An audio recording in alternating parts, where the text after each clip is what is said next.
Father's wife, part 1. I cried as the whole villagers gang up against my mother over the death of my father. They asked my mother to drink from the water used to bath my father's corpse in order to prove that she's innocent. Growing up, I saw how much my mother and my father loved each other. I had a stepmother, Mrs. Ozioma. My father married her as a second wife after our village elders forced him to marry for the second time, simply because my mother couldn't bear my father, a male child, and heir to his properties. I was the only child of my mother. My mother told me that it took her 6 whole years before she was able to conceive me. Meanwhile, on the other hand, my stepmother Ozioma gave birth to a boy and a girl child. The boy's name was Kene and the girl's name was Ezinne. Despite the fact that my stepmother hated my mother and I still tried to maintain a good relationship with my step-siblings. My father still treated my mother with respect. He tried to balance the love that he had for both wives, but it seems like my stepmother still tried to make sure that there wasn't any atom of peace at home. "You bite your husband," an angry mob chorus at the front of the king's palace. Tears dropped out from my eyes seeing how my lovely mother was being humiliated. I tried everything to make the villagers reason with us, but to no avail. As the tradition demands, any woman being accused of killing her husband will be made to drink from the water used in bathing her husband's corpse. Failure to do so, the woman's hair will be shaved and she will be dragged around the village in shame before being banished from the village. Deep in my mind, I could swear that my mother was innocent. But how can she drink the water used to bath someone that had been dead for almost a week? "I am innocent, oh," my mother cried out loud as the villagers gathered at the king's palace. The king began.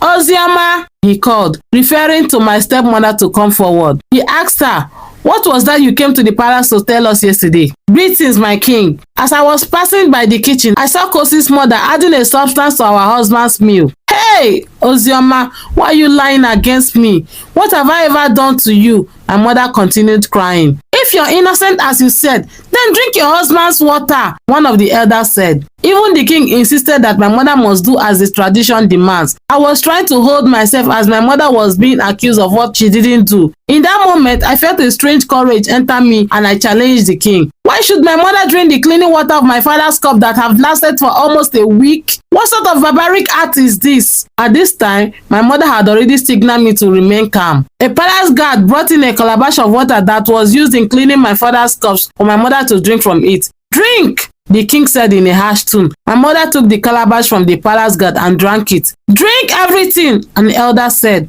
After she finished drinking it, we were told to return home. The next day, I was sleeping when I heard a loud scream coming from my mother's room. I woke up and ran to my mother's room, only to find my mother lying lifeless on her bed. I tried everything possible to make her wake up, but to no avail.